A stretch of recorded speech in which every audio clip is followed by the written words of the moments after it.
This farm colony was built in 1898 as a housing community for impoverished and social outcasts.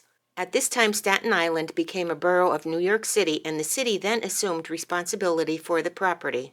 2,000 residents were able to produce over 3,000 vegetables, more than enough to sustain themselves. Jurisdiction over the site was transferred in 1924 to the city's Home for Dependents Agency, which lifted the requirement that all residents had to work, thus reducing the crops that fed not only the farm colony's residents but other city institutions as well. For several years, the bank robber Willie Sutton, who had broken out of prison, lived and worked at the farm colony, occasionally robbing banks on the side. He was eventually recaptured.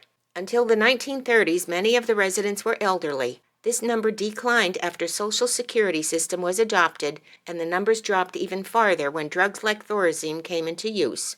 It basically became a geriatric center, no longer able to sustain itself, and was sealed and abandoned in 1975. But this only marked the beginning of a far more sinister period. Many local children disappeared in the 1970s. One minute they'd be walking with their parents, the next they would be gone, only to be discovered days later in shallow graves on the farm colony property. Former patients were often spotted haunting the grounds and the buildings they once maintained.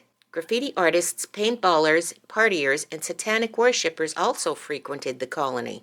Since its closure, the city attempted to sell the property to developers, but environmentalists and many Staten Islanders resisted the sale.